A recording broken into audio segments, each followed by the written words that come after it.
Good morning, welcome to V3 news. లక్ష్యం సమాజ్ అయితే నేను మానస. ముందుగా హెడ్లైన్స్. నిమ్మగడ్డపై మంత్రి వేణుగోపాలకృష్ణ ఆగ్రహం. ఎన్నికలపై ఏకపక్షంగా వ్యవహరిస్తున్నారని ఆరోపణ.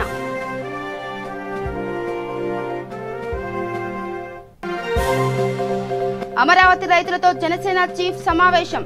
రైతులకు జనసేన అండగా ఉంటుందన్న పవన్.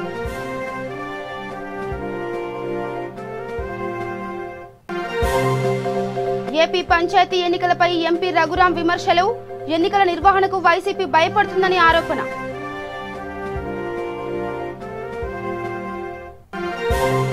టీఆర్ఎస్ నేతలపై కాంగ్రెస్ ఎంపీ రేవంత్ రెడ్డి మండిపాటు. ఎన్నికల సంఘం పేరుతో వరద సహాయం నిలిపివేశారని విమర్శ.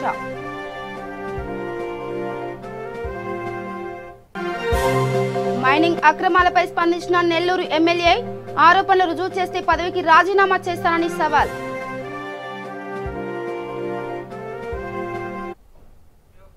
ఇక డీటెయిల్స్కి వెళ్తే AP election commission Nimmagadda Prasad పై మంత్రి వేణుగోపాలకృష్ణ ఫైర్ అయ్యారు. ఎన్నికలు నిర్వహించే ముందు ప్రభుత్వంతో చర్చించాల్సిన అవసరం ఉందని చెప్పారు. అలా కాకుండా ఆయన ఏకపక్షంగా వివరిస్తున్నారని ఆరోపించారు. తూర్పు గోదావరి రాజమహేంద్రవరంలో మీడియాతో మాట్లాడుతూ కరోనా రెండో దశలో విజృంభిస్తున్న తరుణంలో ఎన్నికలను నిర్వహిస్తే ఆందోళనకరంగా మారే పరిస్థితి వస్తుందని అన్నారు. ప్రతిపక్షానికి పూర్తిగా అనుకూలంగా వ్యవహరిస్తుందని చెప్పారు. ఎన్నికలు నిర్వహించే ముందు ప్రభుత్వంతో ఎప్పుడూ సంప్రదింపులు జరపలేదని అన్నారు. ఎలక్షన్ కమిషన్ నిమ్మగడ్డ రమేష్ గారి ప్రవర్తన అంటే రాజ్యాంగబద్ధంగా ఆయనకి లభించినటువంటి పదవిని రాజ్యాంగబద్ధంగా వ్యవహరించకుండా ఎన్నికలు వాయిదా వేసే ముందు ప్రభుత్వంతో చర్చించాలి. అది జరగలా. సరే, దాన్ని చాలా గొప్ప చర్యగా చెప్పారు. ఆ రోజు ఇంచుమించుగా 27-28 కేసులు ఉండేవి. ఇవాళ వందలాదిగా కేసులు రిజిస్టర్ అవుతున్నటువంటి తరుణం. మళ్ళీ రెండో దశలో కరోనా విజృంభిస్తుందేమో అనేటువంటి భయం ప్రజలకు ఉంది. సెకండ్ స్పెల్లో కరోనా విజృంభిస్తుంది అనేటువంటి ప్రచారం జరుగుతుంది ఢిల్లీ ఇత్యాది నగరాల్లో. ఇప్పటికే మనం చూసాం. ఇక్కడ కేవలం నిమ్మగడ్డ రమేష్ గారు తెలుగుదేశం పార్టీ ఏదైతే సూచన చేస్తూ ఉందో ఆ సూచనలు అమలుపరచడానికే ఆయన పూర్తిగా పనిచేస్తున్నట్టుగా కనబడతా ఉంది. కారణం ఏమిటి? ఎన్నికల కమిషను ప్రభుత్వం, రాష్ట్ర ఎన్నికల కమిషను రాష్ట్ర ప్రభుత్వం యొక్క కన్సెంట్తోనే ఎన్నికలు నిర్వహించాలి. ఆ కన్సెంట్ని ఎప్పుడు కూడా తీసుకోవడానికి ఆయన సొంత జేబులో సంస్థలాగా ఎన్నికల కమిషన్ వాడుతున్నటువంటి తీరు ఒక వివాదాస్పదంగా ఈ రాష్ట్ర ప్రభుత్వం పైన బురద జల్లాలనేటువంటి లక్ష్యం. ఆయన ఎన్నికల కమిషన్ కంటే ఒక రాజకీయ నాయకుడు ఏ విధంగా పనిచేస్తాడో అదే విధంగా పనిచేస్తున్నట్టుగా మనకు కనపడతా ఉంది. నిమ్మగడ్డ రమేష్ గారు హైదరాబాద్లో కూర్చుంటారు. ఈ రాష్ట్ర ప్రతిపక్ష నాయకుడు హైదరాబాద్ నుంచి రారు. కేవలం ప్రజల్ని ఏదో టీవీ షో మాదిరిగా జూమ్లోనో ఇంకోటో ఆయన ఇంత కరోనా విపత్తు వచ్చినప్పుడు చంద్రబాబు నాయుడు గారు ఎక్కడ కనిపించారండి?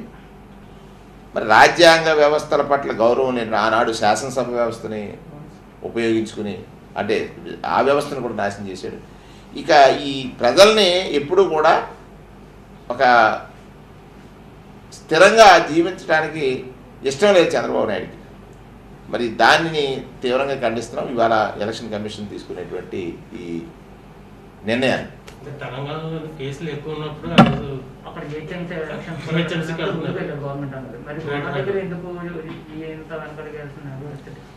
ఇక్కడ ప్రజారోగ్యం పట్ల మా ముఖ్యమంత్రి గారికి ఉన్నటువంటి శ్రద్ధ. తెలంగాణలో తక్కువ టెస్టులు చేశారని మేము ఎక్కువ టెస్టులు చేసినప్పుడు మీరు ఎవరు అడగలేదు కదా. ఇప్పుడు ఫస్ట్ జగన్మోహన్ రెడ్డి గారు కరోనాతో సహజీవనం చేయాల్సి వస్తుంది, మనందరం దానికి సంసిద్ధులై ఉండాలని చెప్పారు. అప్పుడు అందరూ ఏమన్నారు? టెస్టుల కోసం మరి లక్షలాదిగా టెస్టులు చేసింది మా దేశంలోనే ఆంధ్రప్రదేశ్ రాష్ట్రం. మొట్టమొదటిగా ఆయన తీసుకున్నటువంటి చర్యల వల్ల ప్రజలకి ఒక నమ్మకం కలిగించారు. తెలంగాణ రాష్ట్రంలో అలా జరుగుతుంది, మీరు ఎలా తెలంగాణ రాష్ట్రంలో ఉన్నాడు అది చంద్రబాబు నాయుడు గారు. ఇప్పుడు అక్కడి నుంచి చెప్తున్నాడు తెలంగాణ రాష్ట్రంలో ఉంటాడు. ఇక్కడ రాష్ట్ర ప్రజల యొక్క ఆరోగ్య భద్రత, రాష్ట్ర ప్రజల యొక్క ప్రయోజనాలు రక్షణ ఈ ముఖ్యమంత్రి జగన్మోహన్ రెడ్డి గారి యొక్క ప్రధానమైనటువంటి బాధ్యతగా ఆయన తీసుకున్నారు. కాబట్టి ఈ ఎన్నికలు ఏ సమయంలో నిర్వహించాలో ఆ సమయంలో నిర్వహిస్తాం. ఇక అమరావతి ఉద్యమకారులపై వైకాపా నేతలు వ్యాఖ్యలు చేయడం సరికాదని జనసేన అధినేత పవన్ కళ్యాణ్ అన్నారు. బంగారం పెట్టుకుని ఉద్యమం చేయకూడదా? ఉద్యమం అంటే చిరిగిన బట్టలు వేసుకునే ఉండాలా అని పవన్ ప్రశ్నించారు. అమరావతి పరిరక్షణ సమితి నేతలతో పవన్ కళ్యాణ్ సమావేశమయ్యారు. ఉద్యమానికి సామాజిక వర్గానికి ముడిపెట్టడం సరికాదని అన్నారు. రాజధానిని 3 ప్రాంతాల మధ్య సమస్యగా మార్చేశారని ఆగ్రహం వ్యక్తం చేశారు. అమరావతి రైతులకు తన మద్దతు ఎప్పుడు ఉంటుందని భరోసా కల్పించారు. రైతులకు న్యాయం చేసే విషయంలో ఎప్పటికీ వెనుకడుగు వేసేది లేదని పవన్ స్పష్టం చేశారు. మీరు రావడం జరిగిందండి మనోహర్ గారు. నోటిఫికేషన్ ఇచ్చినప్పుడు నామినేషన్లు వేసినప్పుడు కాకుండా నోటిఫికేషన్ ఇవ్వకముందే, నామినేషన్ టైం కాకముందే ఈ లోకల్ బాడీస్ విషయంలో మనం అప్రమత్తంగా ఉండాలి. దానికి కారణం ఏంటంటే, ప్రధానమైన కారణం ఏంటంటే అండి, జనసేన పార్టీకి బలంగా ఈస్ట్ గోదావరి వెస్ట్ గోదావరిలో బలంగా ఓటింగ్ పడిన గ్రామాలు ఏవైతే ఉన్నాయో, వార్డులు ఏవైతే ఉన్నాయో అక్కడే ఎంపీటీసీ ఎలక్షన్లో, సర్పంచ్ ఎలక్షన్లో, కౌన్సిలర్ ఎలక్షన్లో, కార్పొరేట్ ఎలక్షన్లు జరుగుతాయి. కాబట్టి అక్కడ ఏమవుతున్నదంటే, మనకు బలంగా పడిన ఓసీ ఓటింగ్ ఉన్నచోట ఓసీ లేడీ, ఓసీ జనరల్లో చేయటం మానేసి ఈ నియోజకవర్గ ఎమ్మెల్యేలు, నియోజకవర్గ ఇన్ఛార్జీలు ఈస్ట్ గోదావరి వెస్ట్ గోదావరిలో ఏం చేస్తున్నారంటే, బీసీ ఎస్సీలు కనీసం 10 కుటుంబాలు కూడా లేని చోట, 10 ఓట్లు కూడా లేని చోట ఓసీ లేడీ, ఓసీ జనరల్లో ఇవ్వాల్సిన చోట ఎస్సీ లేడీ, బీసీ లేడీని బీసీ జనరల్లో, ఎస్సీ జనరల్లో చేసేయటం జరుగుతున్నదండి. చేసి ఎస్సీ బీసీలు ఉన్న చోట ఓసీలు చేస్తున్నారు. ఎందుకంటే ఓపెన్ కాంపిటీషన్ వాళ్ళు పోటీ చేయొచ్చు, వాళ్ళకి ఇబ్బంది లేదు. కానీ ఓసీలు పోటీ చేయకుండా ఈ ఎస్సీ రిజర్వ్డ్, బీసీ రిజర్వ్డ్ చేసేయటం వల్ల మన పార్టీని బలహీనపరచాలి, మనకున్న ఓటింగ్ని ఇది బలహీనపరచాలనే ఉద్దేశంతో మన అన్నీ కూడా రిజర్వేషన్లన్నీ కూడా ఈస్ట్ వెస్ట్లో ఎక్కువగా ఈ మన 15 నియోజకవర్గాలు, 19 నియోజకవర్గాలు, ఈస్ట్ గోదావరి 34 నియోజకవర్గాలు కూడా 5 పార్లమెంట్లోని కూడా ఇదే వ్యూహాన్ని మన ఇది వైఎస్ఆర్ ప్రభుత్వం అమలుపరచడం జరిగింది. మేము ఓసీలు ఉన్న చోట ఎస్సీ బీసీ అయితే ఏదో కడుపు కాలో పట్టుకుని ఎవరినో మేము బుజ్జగించి అతనితో నామినేషన్ వేయితే ఆ నామినేషన్ అడ్డుకుంటున్నారు. ఇది అధికార జులుంతో, అధికార దుర్వినియోగంతో అడ్డుకోవడం జరుగుతున్న అధికారాన్ని చెలాయించి. నెక్స్ట్ ఇది స్క్రూట్నీ కూడా రాంగ్ స్క్రూట్నీలు అధికారులతోటి చేయించున్నారు, విత్డ్రాల్ అయ్యేలాగా. అలా విత్డ్రాల్ కోసం వాళ్ళని బలవంతాన్ని ఒత్తిడి తీసుకురావడం జరుగుతున్నది. అలాగే ప్రచారానికి వెళ్తే ప్రచారం అడ్డుకోవడం జరుగుతున్నది. పోనీ గెలిచారనుకోండి, పోనీ ఆ గెలిచిన వాళ్ళు తీసుకుపోతారు. అంటే ఈ పరిస్థితుల్ని మనం పార్టీ ఇది దిశానిర్దేశం చేసినప్పుడు మొత్తం 175 నియోజకవర్గాల్లోని ఎన్ని మండలాలు అవుతే ఉన్నాయో, ఎన్ని మున్సిపాలిటీలు అవుతాయి ఉన్నాయో, ఎన్ని కార్పొరేషన్లు అవుతాయి ఉన్నాయో, ఎన్ని డివిజన్లు అవుతాయి ఉన్నాయో, ఎన్ని వార్డులు అవుతాయి ఉన్నాయో, ఎన్ని గ్రామాలు అవుతాయి ఉన్నాయో జనసేన పార్టీని పోటీ పెట్టేయండి అని పిలిపివ్వటం కాదండి. ప్రత్యక్ష కార్యాచరణ లేనప్పుడు, ప్రత్యక్ష సంబంధాలు మనం ఏర్పాటు చేసుకున్నప్పుడు ఒక అల్టిమేటాన్ని మనం ఇవ్వకపోతే ప్రభుత్వానికి కష్టం. ఇప్పుడు రెండోది, మనం బీజేపీ పార్టీతో కూడా మనం పొత్తులో కొనసాగుతున్నామండి. వాళ్ళు ఏం చేస్తున్నారంటే తెలుగుదేశాన్ని కార్నర్ చేస్తున్నారు, వైసీపీని కార్నర్ చేయట్లేదు. కానీ మనల్ని వైసీపీని కూడా కార్నర్ చేయనివ్వట్లేదు. మనల్ని ఈ పరిస్థితిలో సందిగ్ధావస్థలో మనం ఉండిపోతున్నాం. అది కూడా మనకి కొద్దిగా బలంగానే ప్రజల్లో చెప్పుకుంటున్నారు. దయచేసి మనం అటు బీజేపీ పార్టీని కూడా అప్రమత్తం చేసి మనం సమన్వయం చేసుకుని సమిష్టిగా కార్యాచరణ ఉండాలి. అలాగే జనసేన పార్టీకి కూడా ఒక కార్యాచరణ ఈ లోకల్ బాడీస్ విషయంలో కానివ్వండి, ఈ కమిటీల విషయంలో కానివ్వండి, నిరసనల ఆందోళన విషయంలో కానివ్వండి, ఈ సోషల్ మీడియా ఇబ్బందులు అవనివ్వండి, లేకపోతే అభ్యర్థులు అడ్డుకోవడం అవనివ్వండి, ఇట్లన్నింటి మీద కూడా దయచేసి దృష్టి పెట్టాలి. రెండోది, పోలవరం విషయం 150 అడుగులు ఎత్తు కడుతున్నారంటే, ఎత్తు కట్టాలి డిజైన్ ప్రకారం. ఇప్పుడు 130 అడుగులు చేసేద్దాం అనుకుంటున్నారు. ఏపీ స్థానిక సంస్థల ఎన్నికలపై ఎంపీ రఘురాం కృష్ణంరాజు ఆసక్తికర వ్యాఖ్యలు చేశారు. వైసీపీ పాదయాత్ర వేడుకలకు లేని కరోనా అడ్డంకి ఎన్నికల నిర్వహణకు ఎందుకని వైసీపీ రెబల్ ఎంపీ రఘురామ కృష్ణంరాజు ప్రశ్నించారు. ఎన్నికలు అంటే ఎందుకు భయపడుతున్నారని నిలదీశారు. 151 అసెంబ్లీ స్థానాలు వచ్చినప్పటి నుంచి ఏం చేసినా చెల్లుతుందనే భావన తమ పార్టీ నేతల్లో కనిపిస్తుందన్నారు. ఎన్నికలు నిర్వహించలేమని సీఎస్ లేక బాధ్యతారాహిత్యమన్నారు. రాష్ట్ర ప్రభుత్వమే నిమ్మగడ్డ రాజీనామా కోరడం రాజ్యాంగ సంస్థలను విచ్ఛిన్నం చేయడానికి నిదర్శనమని రఘురామకృష్ణంరాజు విమర్శించారు.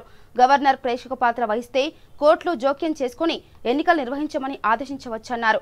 అధికారులు, పోలీస్ సిబ్బంది ముందుకు రాకుండా కేంద్ర బలగాలతో ఎన్నికలు నిర్వహించే పరిస్థితి తెచ్చుకోవద్దని రఘురామకృష్ణంరాజు హితవు పలికారు.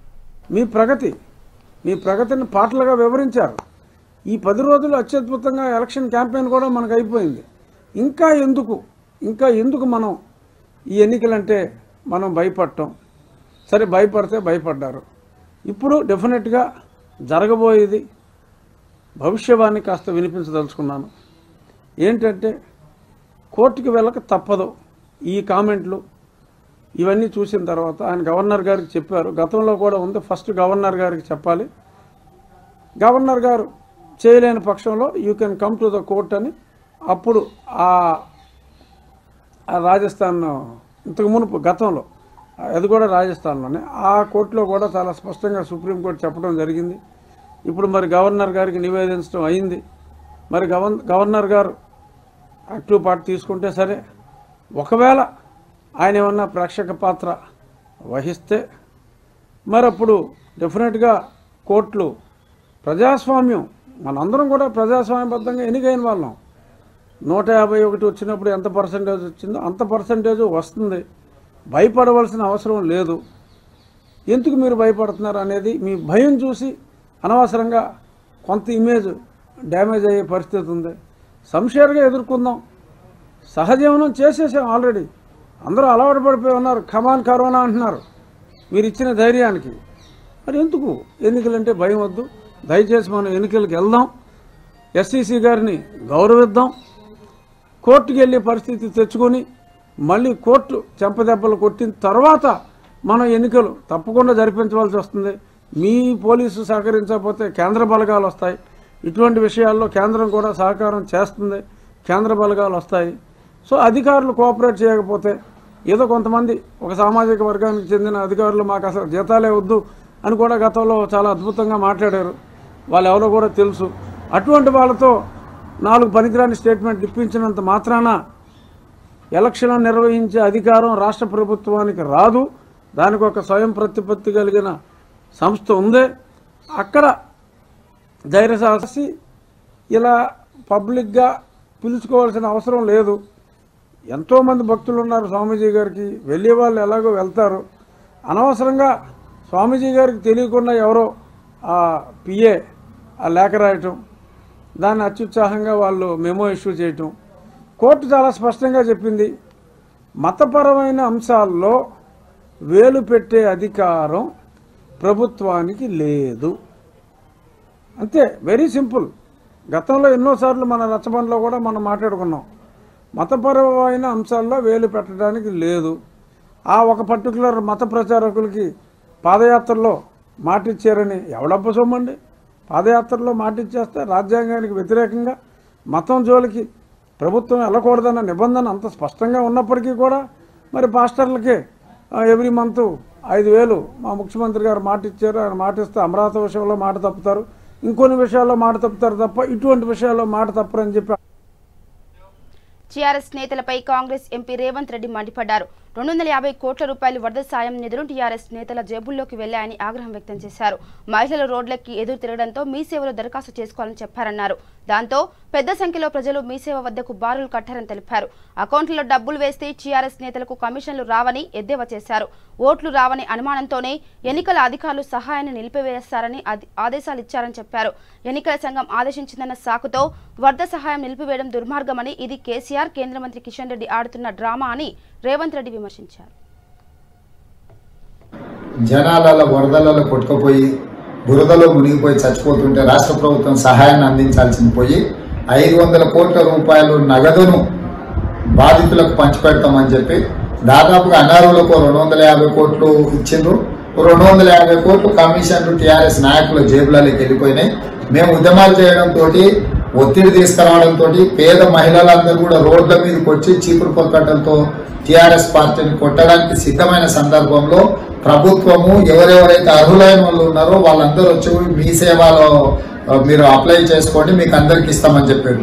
దాంతో వరదలాగా బాధితులందరూ కూడా బయటకు వచ్చి నిజమైన అర్హత కలిగిన లబ్ధిదారులందరూ కూడా మీ సేవలో అప్లై చేసుకోవడంతో వాళ్లకు పెద్ద ఎత్తున నగదు ఇవ్వాల్సిన పరిస్థితి వచ్చింది. ఈ పెద్ద ఎత్తున నగదు ఇచ్చినప్పుడు బ్యాంకు ఖాతాలకు బదిలీ చేస్తే ఒక్క పైసా కూడా టీఆర్ఎస్ వాళ్ళకు కమిషన్లు వస్తలేవు. కాబట్టి వాళ్ళ కమిషన్లు రానప్పుడు వాళ్ళకు ఓట్లు వేస్తారో ఏరో తెలియనప్పుడు వాళ్ళకి ఇవ్వద్దనే ఉద్దేశంతో రాష్ట్ర ఎన్నికల అధికారి గారు ఆదేశాలు ఇచ్చారు. తక్షణమే అప్లికేషన్లు తీసుకోవడం ఆపేసేయండి, అదే విధంగా నగదు బదిలీని ఆపేసేయండి అని చెప్పి ఈ రోజు ప్రభుత్వం తప్పించుకుంటుంది. ఇది చాలా దుర్మార్గమైన చర్య. ఇట్లాంటి దుర్మార్గమైన చర్యలను కేంద్రంలో అధికారంలో ఉన్న భారతీయ జనతా పార్టీ కేంద్ర హోంశాఖ సహాయ మంత్రిగా కిషన్ రెడ్డి గారు ఆయన పరిధిలోకి వస్తుంది నేషనల్ డిజాస్టర్ మేనేజ్మెంట్.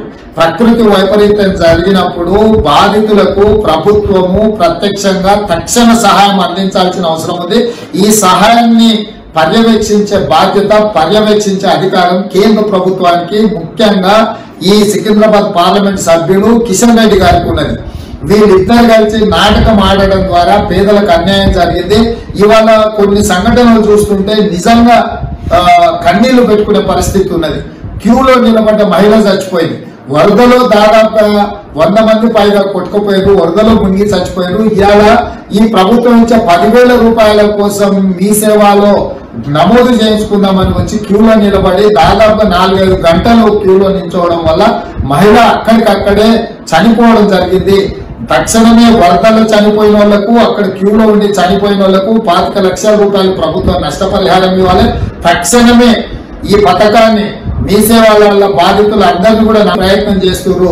కాబట్టి తక్షణమే కాంగ్రెస్ పార్టీ డిమాండ్ చేస్తుంది, అర్హులైన వరద బాధితులు అందరికీ సహాయాన్ని అందించాల్సిందే.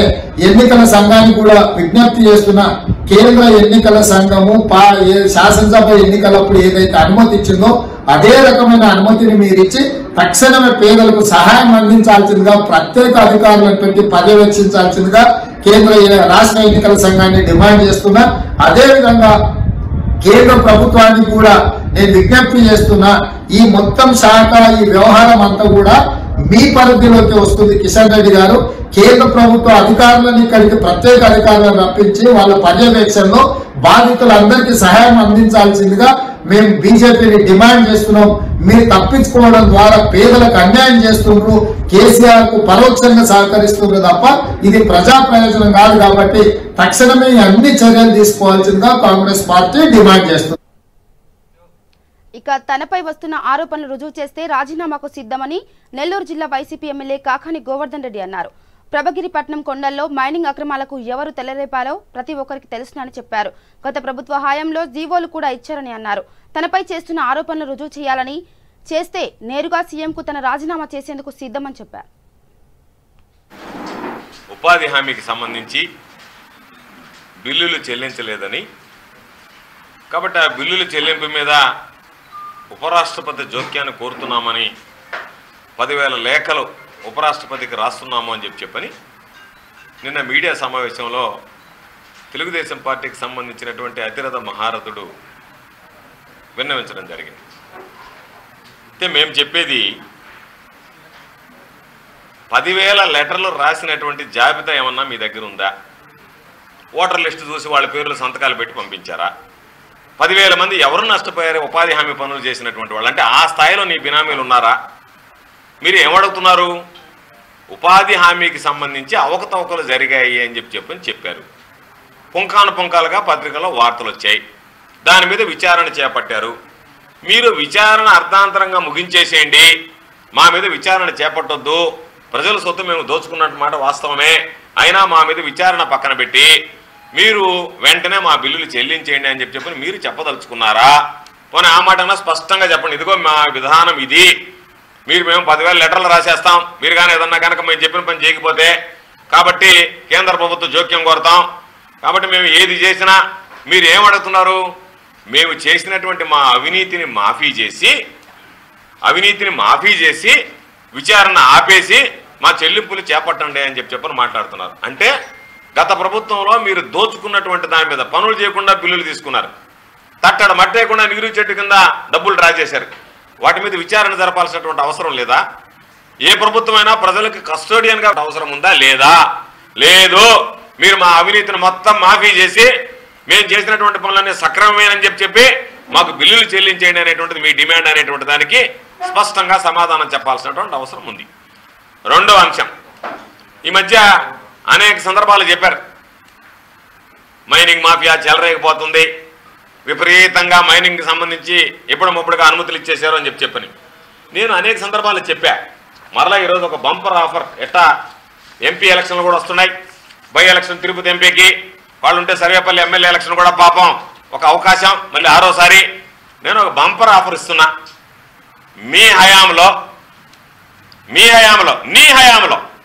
కాదు నీ హయాంలో, సోమిరెడ్డి హయాంలో తెలుగుదేశం పార్టీలో నువ్వు మంత్రిగా ఉన్నప్పుడు ఇచ్చినటువంటి అనుమతులు కాకుండా మా ప్రభుత్వం వచ్చిన తర్వాత ఒక్క అనుమతి మైనింగ్కి సంబంధించి సర్వేపల్లి నియోజకవర్గంలో కానీ ప్రభగిరి పట్టణంలో కానీ ఇచ్చినట్టుగా మీరు రుజువు చేస్తే నేను నా రాజీనామా ఈరోజు సాయంకాలానికే, ఎందుకంటే వికారాబాద్ జిల్లా బోమ్రాస్పేట గ్రామ పంచాయతీ కార్యదర్శి గోపాల్, సర్పంచ్ జయమ్మకు షోకాజ్ నోటీసులు జారీ చేశారు. జిల్లా collector పోసమి bus September 30న MLA Patnam Narender Reddy ఆధ్వర్యంలో జరిగిన గ్రామ సభలో గ్రామ పంచాయతీ నిధులు 75 లక్షల దుర్వినియోగంపై డిపిఓను ఎమ్మెల్యే పట్నం విచారణకు ఆదేశించారు. విచారణ చేపట్టి గ్రామ పంచాయతీ నిధుల విషయమై సరైన రికార్డులు లేనందున డిపిఓ రిజ్వానా ఇచ్చిన నివేదిక ఆధారంగా పంచాయతీ కార్యదర్శిపై సస్పెన్షన్ వేటు వేశారు.